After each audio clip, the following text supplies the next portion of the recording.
Hello, I'm Chuck Wolf, Chief Executive for Charles J. Wolf Associates, LLC. As a motivational speaker and a leadership consultant and executive coach and trainer, I often work with very successful people in their companies. Since many can't afford a professional, I volunteer to host a radio talk show called The Emotion Roadmap, Take the Wheel and Control How You Feel, on a nonprofit community radio station in Bridgeport, Connecticut, WPKN. My reason for doing the show is to share with as many people as possible this wonderful process for helping people manage their own emotions and their relationships with others. My goal is for everyone listening to learn to use the Emotion Roadmap to make life better. As you listen to me, help others, I hope you are also learning. As a Simsbury resident, I'm delighted to be able to make the show available through Simsbury TV. To learn more, go to my website, www.emotionroadmap.com. Thank you for listening and watching. And this is Chuck Wolf. You're listening to the Emotion Roadmap. Take the wheel and control how you feel. And it's great to be back with you. It's been a little while. I had to take a little time off because of some situation in my family. We lost one of my great aunts who has passed away, one of the matriarchs of our family. So I experienced loss and grieving and all that stuff that you go through, but she lived a good life, and it was great to know her and be a part of her life. And so I wish her well, and I don't know about yourself, but I believe in an afterlife, and I'm sure she's enjoying being up there with all her relatives. Anyway, thanks for listening, everybody. Thanks for tuning in. I want to just talk a little bit about a couple of important successes with the Emotion Roadmap. As many of you who are regular listeners know, the Emotion Roadmap is this process or template that I conceived of when I was working with the pioneers in emotional intelligence about how to help you manage your own emotions more successfully. Most of the time, people are learning through their life experience how to manage emotions. It's really not about anything where we're taught in schools, although that's changing. And I do want to talk a little bit about a social and emotional learning efforts that are taking place in schools today that some of you may know about. If you have children in school yourself or grandchildren, you know that there's people in the schools that are basically out there that are really learning to control their feelings, to label their feelings, to express their feelings in ways that many of us did not. If those of you who are listening know something about that, we'll be talking about that in a few moments on the show. But as many of you know, the show is about a call-in. It's about calling me to see if I can use my Emotion Roadmap to help you to have some successes in places where you're challenged by life situations where you're stuck. I like to say that when smart people are stuck, when they're feeling stuck and they're confused, uncertain how to proceed, it's almost always because something emotional is happening inside of them. If you're typically a good critical thinker and you are really excellent at solving problems, when you can't solve a problem, when you're stuck with a situation where your critical thinking skills seem to be letting you down, I suggest that you really look closely and pay attention to how you're feeling. Because it's almost always, in my experience, a feeling that's holding you up, that's hanging you up, that's causing you to have self-doubt. And it might not be a feeling in you. It might be a feeling that you're worried about creating in someone else that you have to deal with. I've got situations like that all the time happening in my life. And what I've found is that this idea of an Emotion Roadmap is that I can use this concept of trying to think about what I am feeling and asking myself a key question, which is what I'm feeling helpful to what I'm trying to get done? And if that feeling's not helpful, if it's not something that's useful for my particular situation, can I change the feeling to something more ideal? And what would be that ideal feeling? And that's what I do when I help people who call in. I try to help them think about how they're feeling about a situation where they're stuck. You know, it could be a situation involving somebody at work. It could be a boss, a subordinate, a teammate. Could be somebody outside of the organization, a customer, a vendor. There might be any possible situations involving other people where you're stuck. But it also could be something just inside yourself. You have to make a decision about whether to move on, to leave a company, to reinvest in a relationship. There's lots of things that sometimes really don't involve others. They're just about ourselves managing our own emotions. And this roadmap helps us to think about if what we're feeling isn't ideal, what would be? And once we lock in on what would be a vision of a feeling that I could feel this way, wouldn't that be great? And if you lock into that feeling and you've got that in your mind, then you start to ask yourself, so how do I create that feeling instead of the one I'm experiencing right now? And I help you do that. And I want to talk about a success I had, because most of the time on this show, I'm talking to people about situations that involve themselves and one or more other people. So it's maybe a team, maybe it's a company, but it's usually limited to, one-on-one or one and one other person. Sometimes it's a family situation.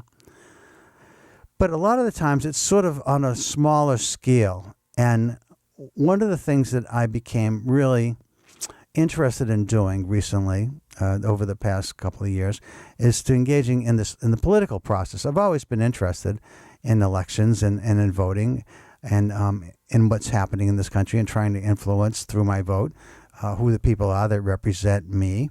And I hope that you are interested in picking the people that represent you, and that you take the time to vote, and that you think it's important, and haven't fallen into the pool of people that feel like their vote never makes a difference. There's a reason for that, by the way, that, sometimes in a lot of districts, this is something I found out recently, 90% of the districts are decided in terms of favorability to one party or another. I can't say for sure if more Republicans are districts that are almost already decided. In other words, if you're a Democrat and you're in a highly Republican populated district, chances of your vote mattering in terms of picking someone from your party to represent your district are pretty slim.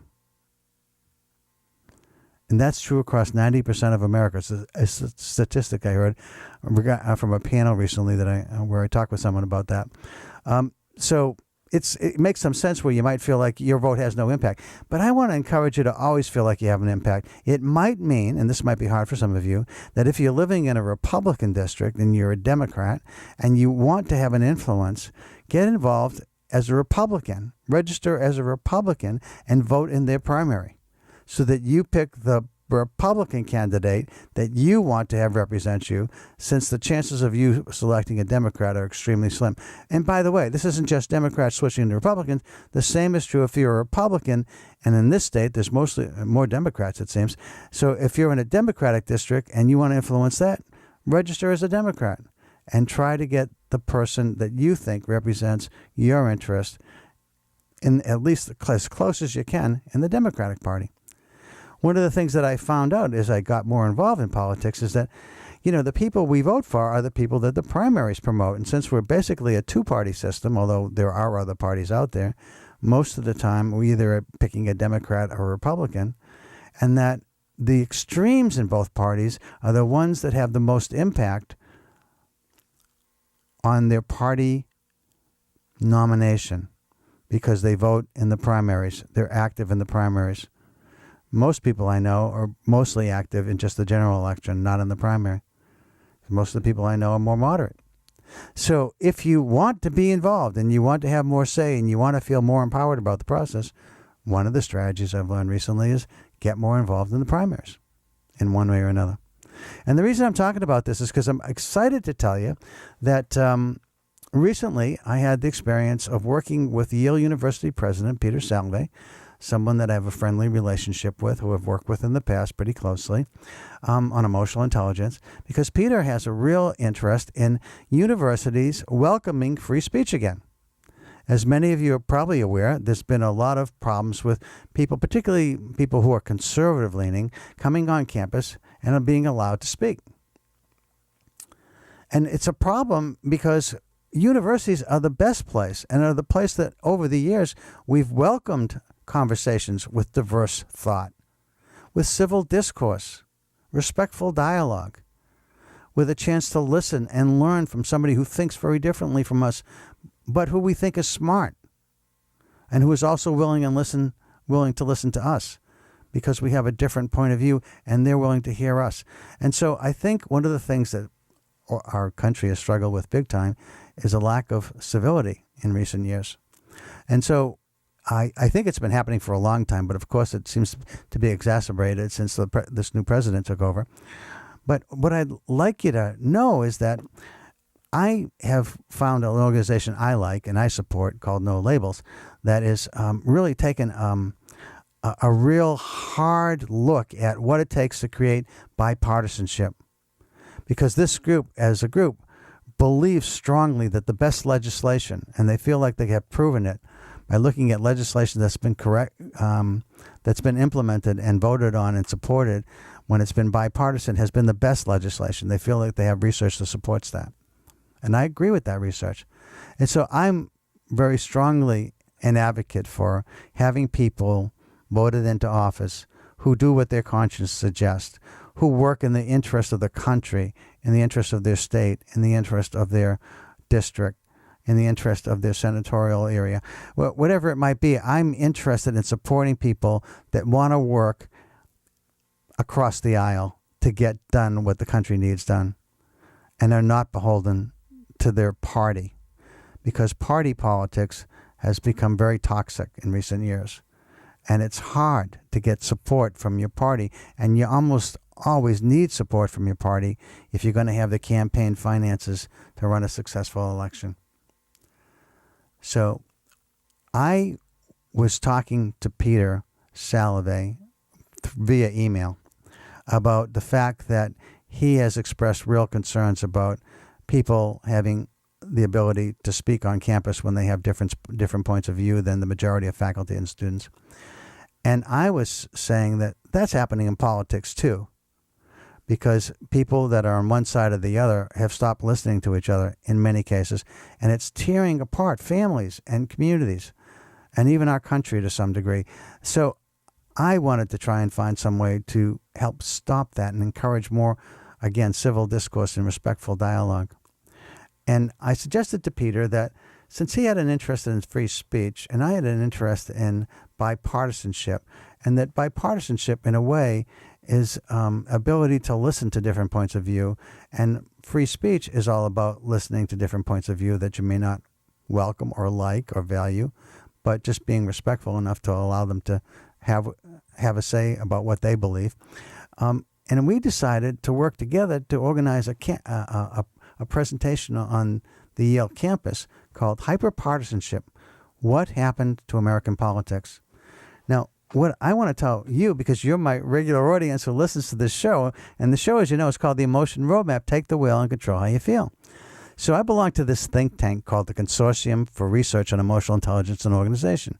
I'm very honored to be a part of this group. It's leading thinkers around the world on emotional intelligence. And I had a chance this past week to present to that group the results of the panel discussion that we did at Yale in March. And what I did was I showed my emotion roadmap. And those of you that, again, are regular listeners, and those of you who are just tuning in, I'll take a second to explain the emotion roadmap. It's about understanding a situation that's very challenging, which certainly the politics in this country and speakers coming on campus who have, very strong differences with the majority of faculty and students. We're not allowing people to listen, or we're not allowing, it's just people aren't listening to one another, and it's hopefully going to change, and we wanted to do something that would impact that change, because anytime I feel hopeless, I try to put a plan together that makes me feel hopeful. That's what I do when people call into the show. And so one of the things what I did was I worked with a woman named Eileen O'Connor, who was the Vice President of Public Affairs and some other responsibilities at Yale. And we put together this panel, and it had two people on the panel. That one was from the Reagan administration, and the other was from the Clinton administration during the times where, in many cases, the ability to work together across the aisle was much better than it is today. And we also had somebody from No Labels on the panel, and it was a woman named A.B. Stoddard, who some of you who like to watch the cable shows that talk about this nonstop. A.B. is on all of them, where she's, talks about her ability to analyze the political situation of the day. And she's also a big advocate for No Labels and has her own show on Sirius, a No Labels podcast. So anyway, the idea of having these three people on a panel was we were going to ask the question, what has happened to American politics? In other words, when you look at the emotion roadmap and you're trying to change something that's in your life that's not working, and I don't think Our ability to listen to each other's working that well these days. And it's upsetting to me. And I want to feel confident that I can impact people's ability to listen to one another by motivating them to listen to one another, by helping them to understand why we're not listening to one another. And so in my presentation to this group, I said, okay, so here's the situation. And I played an excerpt, about 7 minutes, of the person from Reagan's administration, the person from Clinton's administration, the person from No Labels, each talking a little bit about why they thought we're where we are. By the way, you can listen to some of this on, if you go to the podcast and you look up Promotion Roadmap under WPKN, you'll find my podcast, and I do about 29 minutes. So you can hear some of the things that I presented at the conference. But I just did 15 minutes of excerpts. And so I had the speakers, I used what they said that I thought was spot on about why we're feeling the way we feel and what's happened to American politics. And then I looked at, so what would it take to, what do we want to feel? And we talked about the feelings of being, supportive and open and honest with one another. And to have as a higher level view that what we want to do is not just what's in the interest of me and mine, but what's in the interest of us as a nation, as a country. And we talked about that some. And then we talked about how to do it. And there were some great ideas, which included, encouraging people on campuses to spend more time thinking about these issues in ways that were constructive, which encouraged them to think about not only their own positions, but the positions of people that are also smart, but who see things quite differently, and to try and feel empathy towards the other person's point of view in order to arrive at substantive and meaningful constructive answers about how do we pull ourselves back from the abyss, if you will, and think more constructively. So I presented this in about 15 minutes of excerpts from the model and tied it to my emotion roadmap, and I got a strong support and approval and appreciation for taking the idea of an emotion roadmap and not just working on an individual level, but working on a societal level, trying to change the world. And, I think I've mentioned this before if you're a regular listener. In my religion, if you change one person at a time, you're changing the world.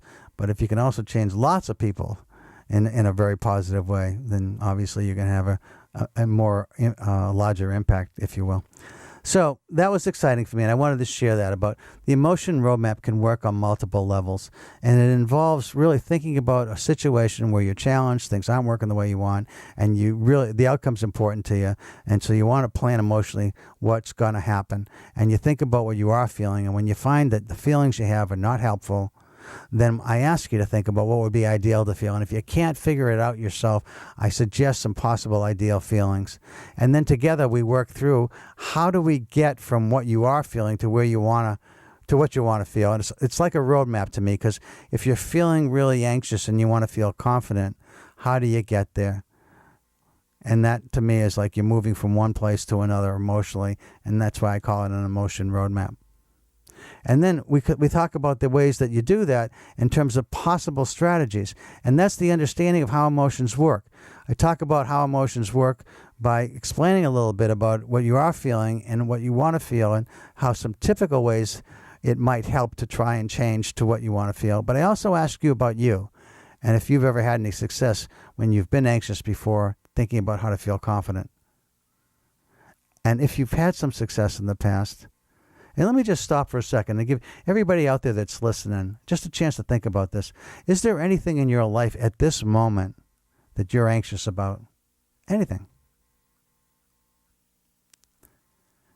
And you want to feel confident. Because I find lots of times there are people who have things, maybe they're not on a large scale, they're not incredibly important, but there are things that are certainly causing you to feel a little bit of anxiety, a little bit of nervousness. And if that's the case, and you really want to feel confident, you really want to change how you feel, then think about this. And this is what I do when you call. Ask yourself, have you ever been anxious before and figured out a way to feel confident? Have you, in your history, in your life history, ever been anxious before and felt like you turned it around and you were successful because you were able to generate that confidence that you felt you needed. Because often, if you have something in your history, and almost all of us do, around not the same situation you face today, but around the same feelings you have today that you had in the past. And often we can learn from our own past previous successes. We can learn from our failures too. But in this case, I'm asking you to think about, have you ever had success turning anxiousness into confidence? And if you have, what can you learn from it and how can you use it? So if you have something going on in your life, let me just ask you right now, because the show is about a call and it's a community radio show. I'm Chuck Wolf. I'm the host of the Emotion Roadmap. Take the wheel and control how you feel. And if you want to talk to me, let me give you the number to call. It's 203-336-9756. And I'll wait a minute in case anybody's been waiting to call. And if not, I want to jump into another topic, but I'll wait for you. 203-336-9756.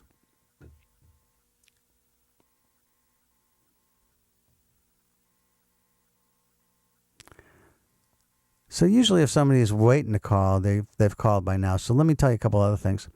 I actually had a reason to call in myself to the Colin McEnroe show. If any of you listen to NPR, Colin's on the air, and he had a topic that I was interested. Actually, it had to do with this politics and the inability for people to talk to each other. So again, I'm kind of passionate about this, of course, and I wanted to just say that one of the things that I'm involved with, there's no label, speak a little bit about that, but also say that, I talk about this sometimes on my show, The Emotion Roadmap, Take the Wheel and Control How You Feel. And Colin said, I love that show.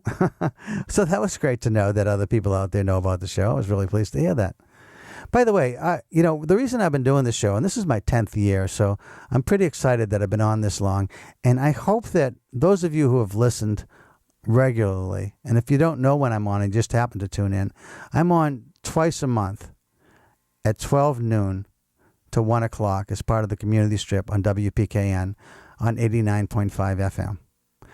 Some people I know are watching me on YouTube in where I live in my hometown television station, Simsbury TV, has put it on YouTube. And so you can actually see me on YouTube as well if you want to see it. It's not live when you're seeing it then, of course, but you will see some of the shows broadcast on YouTube. You just go to Simsbury Community TV on YouTube, and you'll see that whole series of Emotion Roadmap there. So there's different ways to see it. There's also, we're podcast, and if you want to see a bunch of the recent shows, you can find them on either SoundCloud, Stitcher, or iTunes, and it's under the WPKN banner. You just go to podcast and look up Emotion Roadmap. You can find me. Or even just Google just Emotion Roadmap, if that's easier as well. But then a lot of stuff comes up. And there's one other place, Public Radio Exchange, prx.org, has a bunch of my shows as well. So there's ways to listen if you can't make the 12 to 1 p.m. the first and second Wednesdays of each month. But I do this show because I'm hoping that as a legacy, as I enter the final chapters of my life, I want to leave behind the idea that we can be smarter about how we deal with emotions. And I think this Emotion Roadmap that came about as a result of my interactions with Yale President Peter Salovey, professor of University of New Hampshire, psychology professor John Mayer, and David Caruso, who has a variety of careers, but also works at Yale and is one of the creators of the test that measures emotional intelligence abilities, who's worked really closely with Peter and Jack and actually brought me in to work with them in the late 1990s. All of these gentlemen have done some amazing things in introducing us to this idea that we have emotional abilities. And each of us differ in those abilities. And those differences have an impact in our lives, sometimes in major and significant ways. And sometimes if you're interested in getting yourself tested, assessed to know what your emotional abilities are, it's fascinating. And if somebody wants to call and ask about that, I'll talk about that a little bit. But the idea of what do you do with it once you know what your scores are, that's missing. A lot of the assessments that measure your emotional intelligence don't really give you direction on what you can do about it. And that's what they brought me in to figure out, and that's where the Emotion Roadmap got created. So my legacy and what I want to leave behind is the idea that anybody, every one of you listening today, or at a later point, can stop and ask yourself about any situation you're facing where you're challenged and you're not sure how to proceed, and the stakes are high, and things matter, the people matter, the situation matters, it's consequential. You want to think about how you're feeling. You want to think about the other people you might have to deal with that are key to what's going on, and how he or she or they are feeling. And if the feelings don't seem like they're the right feelings for success in terms of how you want to move forward and what you want to achieve, what are better feelings? What are ideal feelings? And once you know what are better and more ideal feelings, how do you achieve them? How do you make those feelings happen? How do you change how you're feeling? You know, you often hear people say, it is what it is. You got to play the cards you were dealt. All that stuff, it works in certain circumstances, but around feelings, I've come to learn that you can change feelings. So it is what it is doesn't hold here. The cards you're dealt, you don't have to play those cards. You can throw those cards in and deal yourself some new cards, some new feelings. That's why I do the show. If you like the show, if you're a regular listener and you can help promote this, I would love you to promote the show. Not because I want to be rich and famous. I mean, sure, I want to be rich and famous. But that's not why I do the show. I do the show because I want people to know how to live better, how to have better relationships with the people they love especially, but also the people that they may not even like but have to work with. How do you have better relationships? How do you get along with others? How do you stay emotionally in control? Not by repressing emotions, but by valuing and understanding that your emotions are signals being sent to you as part of an evolutionary system that helps us to survive and to thrive. But sometimes a feeling, let's say, of real anger, where we used to be able to hit out when we were cavemen and women. You can't do that in today's life mostly. And so what do you do when you feel really angry? How do you manage that and not repress it, but deal with it constructively when you're sitting at work in an office somewhere?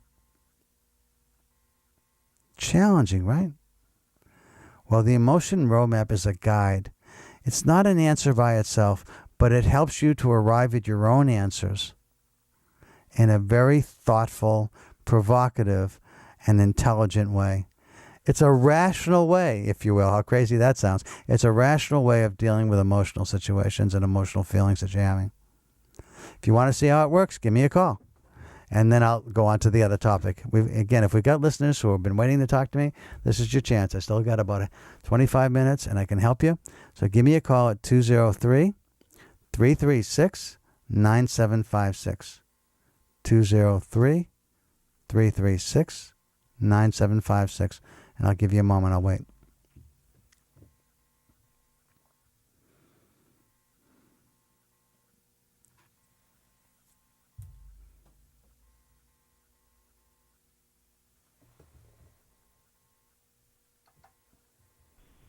Hi, this is Chuck Wolf. You're on the air. Who am I talking to?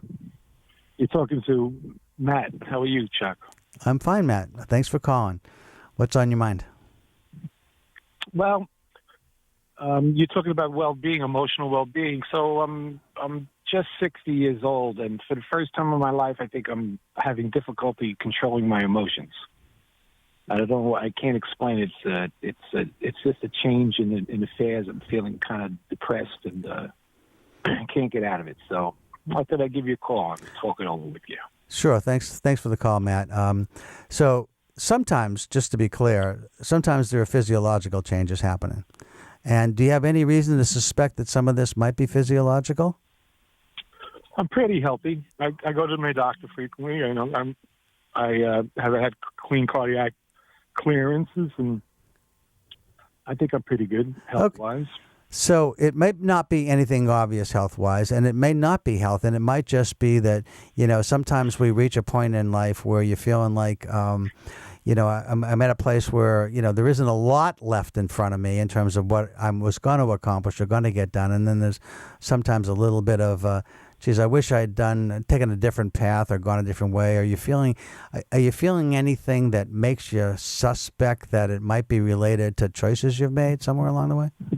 Yeah, I think that's probably close to it. It's a life evaluation at this point, and measuring up what I've accomplished over the last 40 years or accounting for what I've accomplished the last 40 years and seeing if it measures up. And maybe I'm feeling depressed about that. Yeah, and, I think that it's a fairly normal reaction because, when you're young and you're dreaming, everything's possible. And then as you start to hit some of the later, decades, you realize, I'm not going to do everything I thought I was going to do. That's becoming more and more clear. Yeah. And as you get to that point, you begin to think about, well, maybe I made a few choices that I wish I hadn't made along the way, and you feel a little bit of regret, but not even about your choices necessarily. Maybe it's just that you like many of the choices you made, you just couldn't make them all. Yeah, I think it has to do with the ones I didn't choose, So one of the things that happens if people are, again, this is one of the things I'd say to you, Matt. First of all, I don't know if this is helpful, but sometimes it is to just recognize that it's a pretty common experience for people to have those same kinds of experiences and feelings that you're having. Now, whether that gives you any comfort or not, it doesn't change how you're feeling, but it might be useful to know that it's normal to feel those things. Is that at all helpful? Yeah, I think so. So that's a piece of it. So the other thing that you want to ask yourself, though, and this is how the roadmap really works, is that, okay, that's how I'm feeling. It's understandable. There's actually, if you want to read some interesting books, they're older now, but they're really interesting around what you're talking about. Gail Sheehy wrote a book called Passages some years ago, and there was a fellow named Dan Levinson. I don't remember the name of his book, but it was also about, the experiences people typically have during the decades, and so rather than just assume that I'm telling you the truth, you'll actually see it in writing, where they've done research with lots of people and also see how other people may have dealt with it. It might be useful to you to pick that up. But more important, I think, is... Passages? Yeah, Passages was the name of the book with Gail Sheehy, and her name, I believe, is spelled Sheehy. All right, I'll look into that. Yeah, it was kind of fun to read. When I was in my 40s, I picked it up because that was a time when everything was kind of going right for me in my 40s, but I was questioning everything. And I was like, why am I questioning all this stuff? And then I read that, well, in your 40s, it's like pretty normal to question everything, even when things are going right. But it was driving me a little nuts at the time. So it was kind of helpful to read that, okay, so this is like kind of a nutsy period for a lot of people. Okay.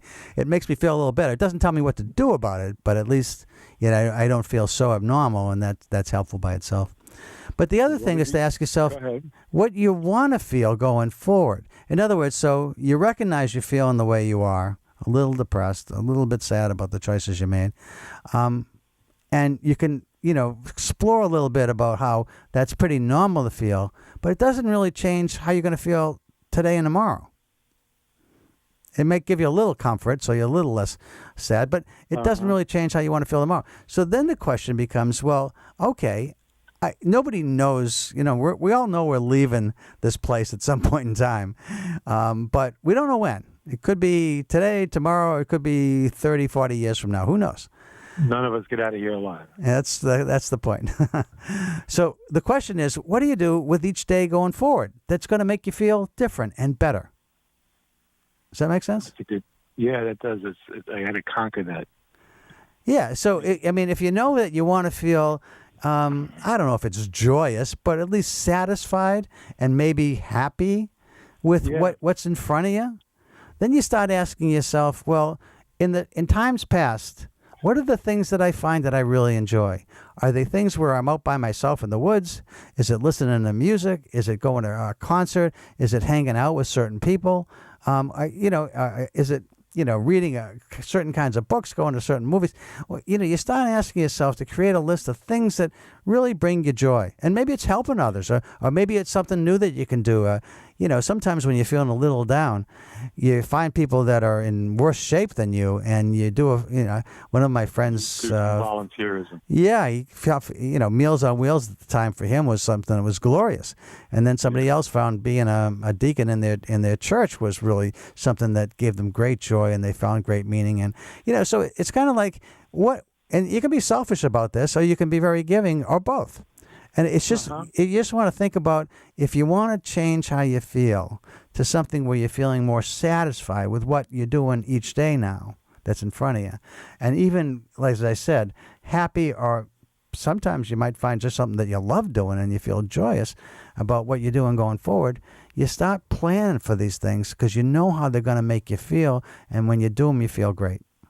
Yeah. I guess one of the problems I have is I never had a problem finding joy.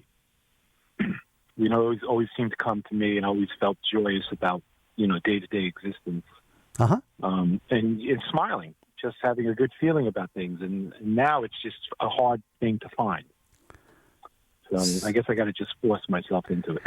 Well, I mean, so where it used to come pretty naturally, yeah, you're kind of fighting with some of the choices you made that you didn't make, that you're feeling a little sad about. So it's a little harder to find joy. So where it might have been sort of intuitive and just spontaneous, you may have to plan for it now. That's my a good point. Plan for it. Yeah. Make lists. Yeah, of things you want to be doing. And then as you do them each week, just check in with yourself and see whether it's working. And if it's working really well, great. And if it needs to be modified, check in with yourself about, so of the things I thought I'd enjoy, what am I really enjoying? Yeah. And then can I be somewhat creative and pick some things that I've never done that might be about some of those other choices, and still at least investigate them a little bit? All right, Chuck. That help? Yeah, it does. Thank you very much. You're great. Great. And thanks for the phone call. I really appreciate it. You're welcome. Thank you for the show. Okay, thanks. Bye-bye. Bye-bye. Okay, great. I'll wait a minute and see if anybody else wants to call in. But that's how it works, folks. It's the idea of just trying to think about how you are feeling, why you might be feeling that way, what would be more ideal to feel, and what you can do to actually make that happen, and coming up with something reasonable that you're really willing and able to do. And interesting, when Matt first said it, it's like I said it to him, but he said it didn't really click right away, because he said he could always find joy, but he can't now. And I said the key thing at that point was, well, now you got to plan for it, and then track it, and manage it. So it's kind of like writing a business plan or a life plan for yourself, if you will. But it's not always simple. Even though the questions are simple, it's not always simple to find the answers that are going to be motivational, that are really going to cause you to do something different. So that's kind of the trick on it. And if you'd like to call, folks, I'll give you another minute, and then I'll talk about this other subject. 203-336-9756. 203-336-9756.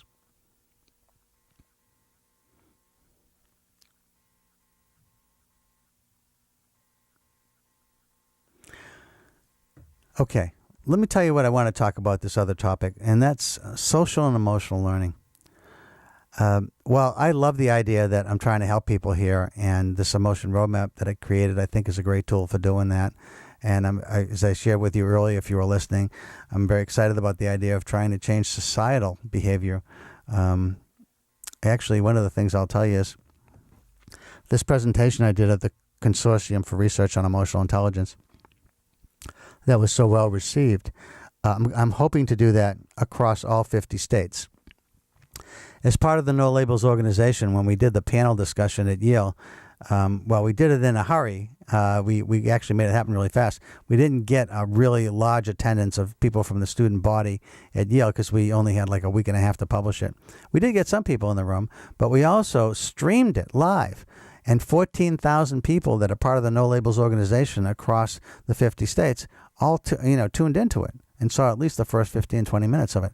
So I've just offered, and I'm hoping to do this within the next month, to No Labels, that I'm going to be over a telephone connection, talking to all 50 states with leaders in No Labels across all the states with the same presentation. So I really am trying to use the emotion roadmap to impact on a societal level.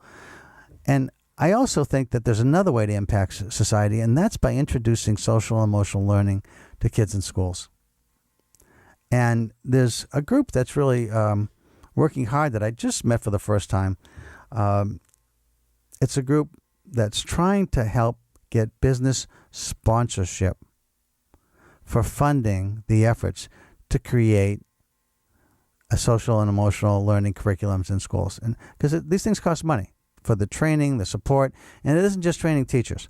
It's training teachers to teach kids. It's training principals, it's training administrators, it's training parents, it's working in communities. And that there's a cost to that. And if you're a business person and you're listening to my show and you have an interest in wanting to support this kind of effort and you want to give me a call, I'll give you my office phone. And if you want to call my office phone and find out about how you can be supportive in this way, I'll set up a connection with the people that run this program. But my office number is 860-658-2737. So please, if you have a question for me that you don't want to ask on the air, I'm sorry, I don't do that. The reason I do the show on the air about helping people with challenges is so that while Matt learns something about his situation, I'm hoping every one of you that are listening are learning something about your situation and how you can use this emotion roadmap to help make you better. But what I want to ask you about right now is the person I met. His name's Mitch. And Mitch is the president of this organization that's trying to create business support for social and emotional learning in schools. And he prepared a paper that he gives out, a one-page paper. And he said, he was asking for some help from me. How do I get people to understand that when they get graduates out of a high school who have gone through social and emotional learning, they're going to offer really creative and innovative competencies that really don't exist today in high school graduates. And that's why it's not just being generous and charitable. We're not asking businesses just to be charitable. We're asking them to invest in themselves by investing in the people that are in our schools so that when they get candidates out of high schools and out of colleges and that have gone through social emotional learning, they're great hires. So I'd like to, and maybe you got some thoughts about this. If you think about what is it a business really looks for in a hire, what would you say is really a critical skill that you would want to see in the workplace coming into your organization, working for you? You have some thoughts about that? Give me a call. 203-336-9756. What are the competencies that you think might come from social and emotional learning in schools that would be great to have in hires that you might be taking into your organization in the near future? In other words, why would businesses want to? I mean, obviously, lots of businesses do make societal contributions in different ways, but they all have, everybody's got, knocking on the door asking them for money. So, what's going to separate you out for social and emotional learning, right? Anybody got any thoughts about that? I'll give you a minute to call. 203-336-9756. What do you think of the key skills businesses are looking for that might come about as a result of young people going through curriculum that teaches them about social and emotional competencies? 203-336-9756. Well, while I'm waiting, I'll give you a few of the ones that he already wrote down that I thought were pretty good. They're not the lead ones, because I gave him some that I thought were better, that were lead, but he had understand and show empathy for others. Understand and show empathy for others. Exhibit active listening skills and mature communication skills. I like both of those. Be a problem solver. Work well with others as a team member and deliver the performance your business needs. Those are the ones that he had on his list that I liked. I don't know, though, that those are necessarily all just about social and emotional learning. Problem solving certainly isn't. Deliver the performance your business needs isn't necessarily about social and emotional learning. I mean, at least the way I think about them. Some of the others are. So let me give you a couple of the ones that I thought that I added that I thought were really important. And by the way, what I'm going to tell you right now is, if you're looking and you got young college graduates or high school graduates who are looking to get into the workplace, these are skills that you want to tell them they need to figure out how to get. And if you're in the workplace, you're going to need these skills too. So here you go. Pay some attention. I think these are important. Adapt quickly to the ongoing speed of change. For those of us who are somewhat older, change isn't always welcome. And by the way, for some of us who are younger, change isn't always welcome. But change is here, and it's here to stay, and it's only going to keep escalating.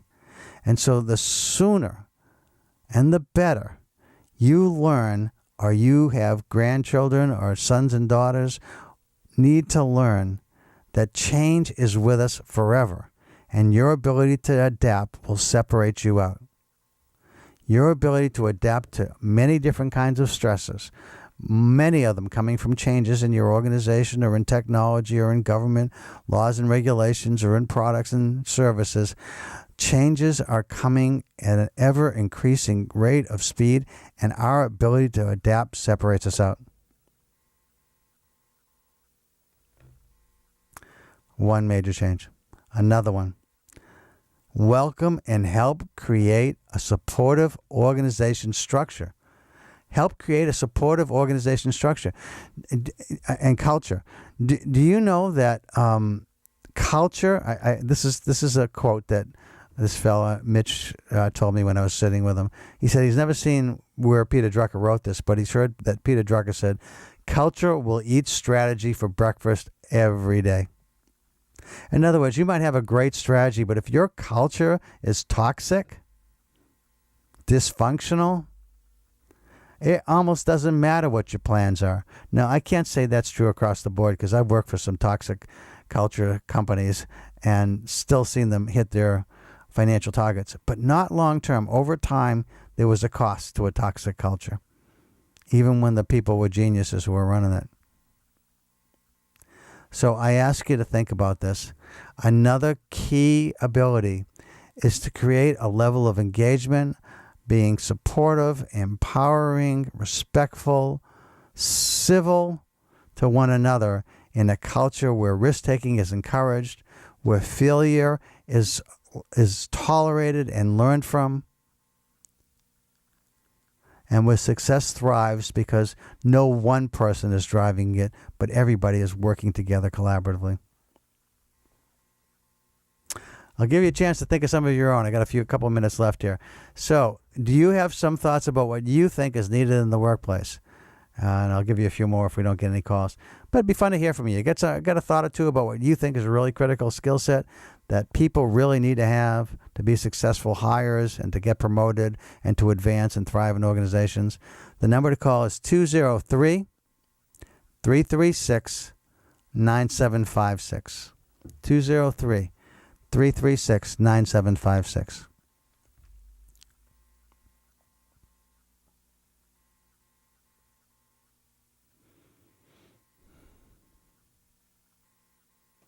Well, I'm waiting. By the way, if you have other ways that you think that we could promote the Emotion Roadmap for people to learn about it and to promote the show somehow, you can also call my number if you like, 860-658-2737. That's my office number. Not always there, but feel free to leave a message. Again, the number is 860-658-2737. And that would be if you've got some thoughts about, how to promote the Emotion Roadmap. Again, it's my reason for doing the show is I want that legacy out there. I want as many people as possible to learn how to use this for themselves, and so that they have better lives and their impact on others is greater in a positive way. And the other reason to call 860-658-2737 is if you want to be a business that supports social and emotional learning in the workplace. You want that to be something your business does. I look forward to hearing from some of you. Okay, let me give you a few others. How about this one? Welcome diversity. Now, when we think of diversity, it almost always jumps to race. But I think race is only one part of a multi-part diversity strategy. The thing that comes up for me most of the time, and has to do with our inability to listen to each other civilly these days, is diversity of thought. The reason free speech is having a problem on campuses is because people are shouting down people they don't agree with, as opposed to hearing them out. People in Congress, when they actually support somebody on the other side of the aisle, when somebody on the other side of the aisle has a really good bill and they think it's in the greater interest of the country and they support it, sometimes and often they're yelled at by leaders in their own party. So I think we've got to welcome diversity of thought and race and religion and ethnicity and culture. People come from different countries, or even some people are from the South, the Midwest, the East, the West. We're not always the same sort of culture in our own country, but also from other countries. People have different cultures. We needed to welcome and value all of it. And then another key one, and you'll see this a lot. If you Google emotional intelligence and work, you will find lots of references to many people seeing emotional intelligence as a key skill in the workplace going forward. Hi, this is Chuck. You're on the air. Who am I talking to? Hi, Chuck. My name's Robert. My radio just popped into my head. A little on topic for the workplace. The only thing that I resonate with right away as a worker, and you're probably talking more for management skills, but I know a golden rule in the workplace is to only talk about sports or the weather.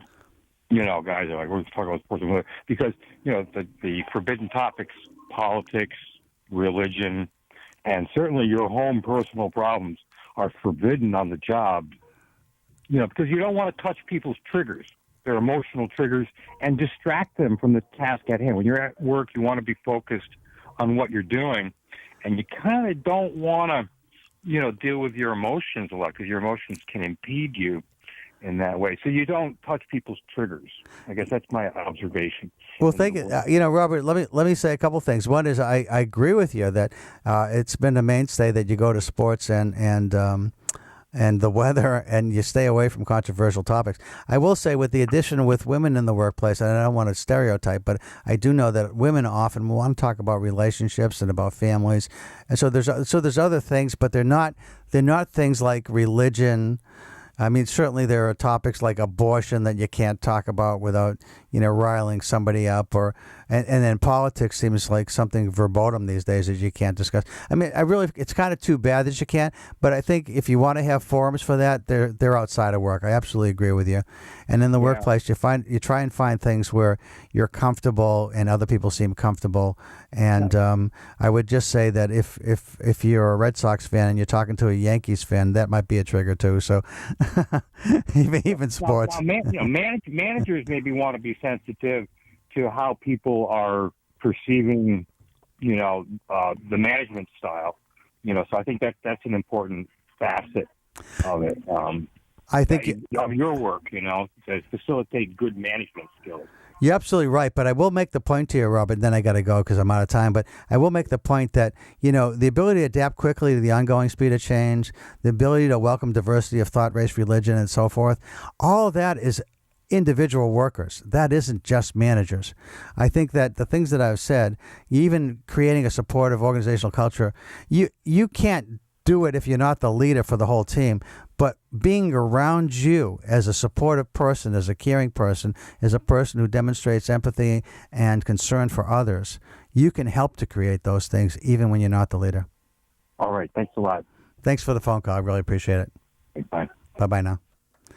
Well, again, if you want to call and talk to me a little bit about, if you have an interest as a business in terms of sponsoring social emotional learning, give me a call at 860-658-2737.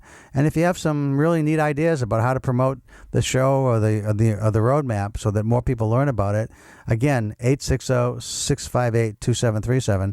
And thank you so much for tuning in and listening. I really appreciate your time. And I'll be back with you next week. Take care, everybody. Thanks again to our callers, Robert and Matt. Bye-bye.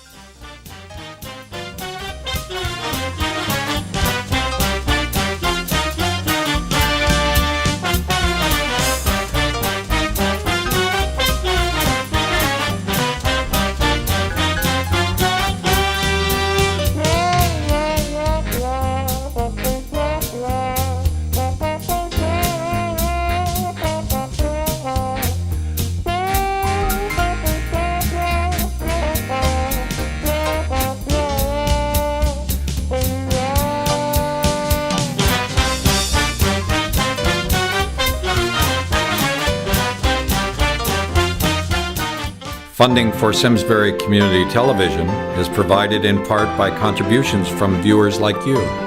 Thank you.